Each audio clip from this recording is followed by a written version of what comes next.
Hello दोस्तों, आज हम पढ़ने वाले हैं पीरियोडिक टेबल के शॉर्टकट के बारे में। आप पीरियोडिक टेबल के डिटेल्स के बारे में तो हम बाद में पढ़ेंगे ही। कौन से इसका इलेक्ट्रॉनिक विन्यास क्या है और ये सब चीज़ें, लेकिन सबसे इम्पोर्टेंट चीज़ हम केमिस्ट्री पढ़ने के लिए पीरियोडिक टेबल आपको लिखना आना चाहिए। लिखने के लिए हमें और हमारी कमांड इतनी अच्छी होनी चाहिए कि हम 1 से 2 मिनट में पूरी पीरियोडिक टेबल हम पेपर में लिख दें।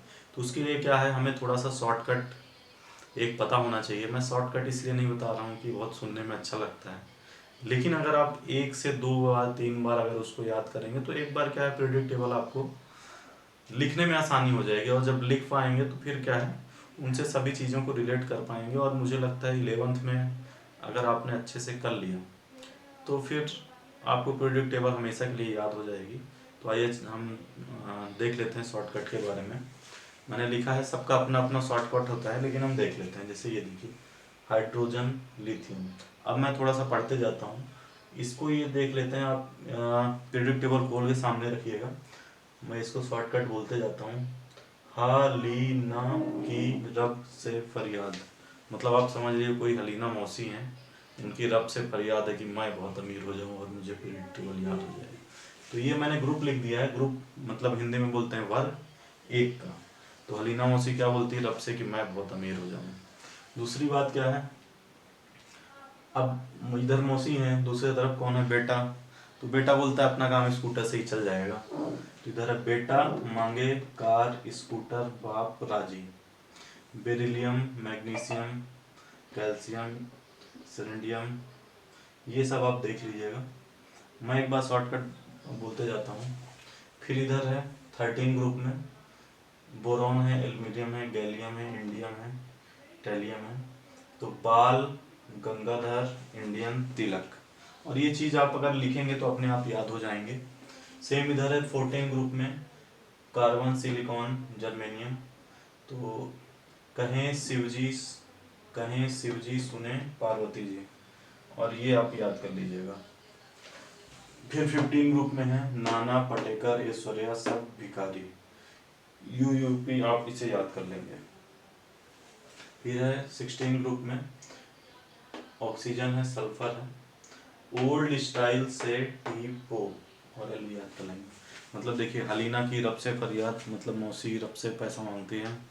दूसरी बात, बेटा मांगे कार स्कूटर बाप राजी। बाल गंगाधर इंडियन जी अपने स्वतंत्रता सेनानी थे, तो इससे आप याद रखेंगे। कहें शिव जी सुने पार्वती, बम भोले हर जगह भगवान है, ईश्वर हैं। ईश्वर कहेंगे तो पार्वती माता जरूर सुनेंगी। तो कहें शिव जी सुने पार्वती, नाना पाटेकर ऐश्वर्या सब भिखारी। भिखारी अच्छा नहीं लगता, इसे भिखारी भी कर सकते हैं या फिर बिहारी भी कर सकते हैं। बिहारी बहुत टैलेंटेड आदमी होते हैं, बिहारी कृष्ण जी को भी कहा जाता है। तो नाना पाटेकर ऐश्वर्या सब भिखारी या बिहारी कर दीजिएगा। ओल्ड स्टाइल से टी पो, ओल्ड स्टाइल से टी पो। हमने क्या देख लिया, 1 2 3 1 2 13 14 15 16। अब हम नेक्स्ट ग्रुप के बारे में पढ़ते हैं। ग्रुप 17 में है full colour brightness in Akai TV. अनसेप्टियम को याद कर लीजिएगा। यूएस बहुत ज़्यादा ज़रूरत नहीं है, लेकिन अपने को पता होना चाहिए, और जब आप लिखना चालू करेंगे तो वो सब चीज़ें याद हो जाएंगी।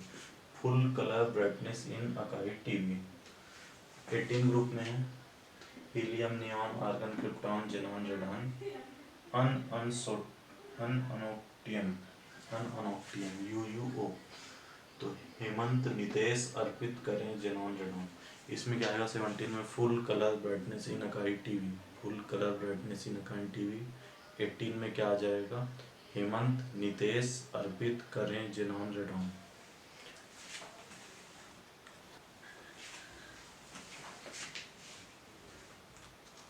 ये ग्रुप 3 के एलिमेंट्स हैं, 4 5 6 7 ऐसे करके टोटल 12 तक एलिमेंट है। इसमें हम देख सकते हैं जैसे स्कैंडियम है, टाइटेनियम है।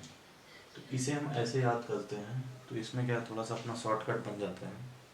जैसे देखिए, शक्ति, ये दोनों सेम आ गया, शक्ति, वीकर, मन, फेको, फेको दोनों आ गया, निकुंज, ये तीनों आ गया।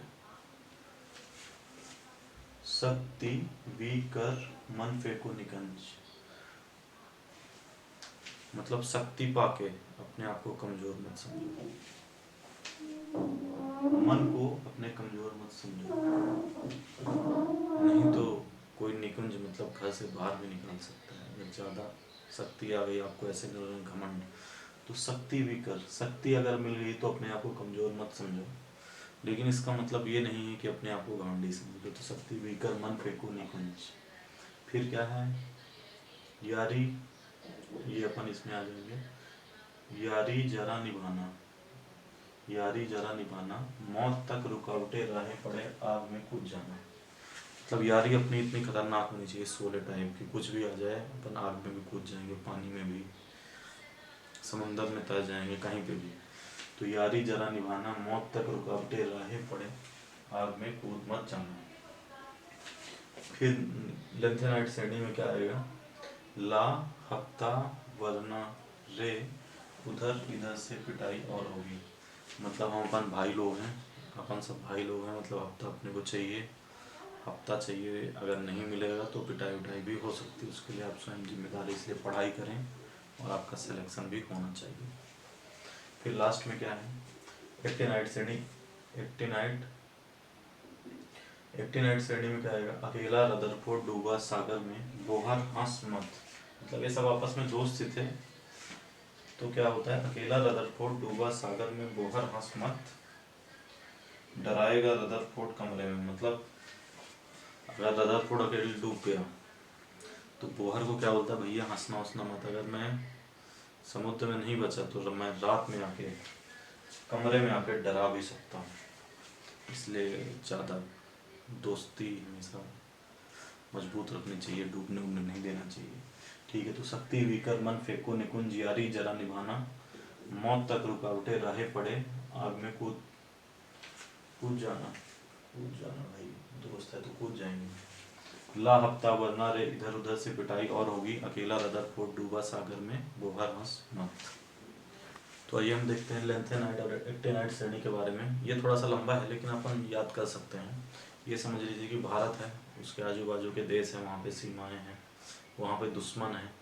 अपन दुश्मनों को क्या मानेंगे, अपन क्या है, सवासिर, वो क्या है, गधे। तो याद करने के लिए है, अपन बता देते हैं। सीमा पार मतलब सीमा के उस पार, नजरें पड़ी मतलब हमने देख लिया, सामने यूं गधों की तबीयत, सामने सीमा पार नजरें पड़ी, सामने यूं गधों की तबीयत डिस्प्ले हुई, अरे तुम ये भी लो।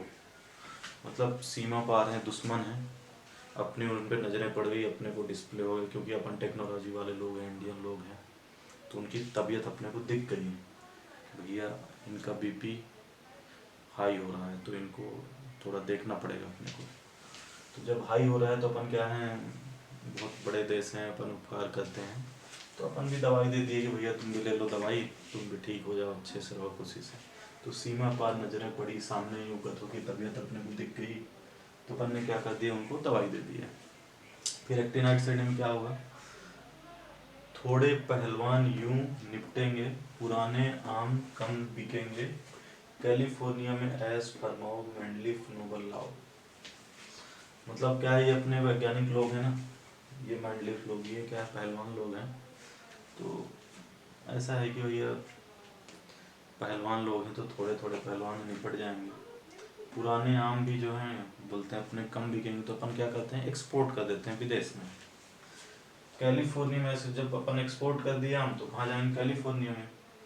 कैलिफोर्निया में क्या करेंगे, अब ये मैंडलिफ जी हैं, तो ऐसे तो फरमा रहे हैं आम खा के, मतलब अपन ने पहलवान भी भेज दिए साथ में, और उनको भी अपन पहलवान मान लिया, तो ऐसे तो फरमा रहे हैं कैलिफोर्निया में, लेकिन अपने को लोग नोबेल प्राइज़ लाना है। जैसे अपने घर वाले बोलते हैं भैया खाओ पढ़े लिखो सब करेंगे, पैसा भेजेंगे, लेकिन अपने को क्या होना, सिलेक्शन होना।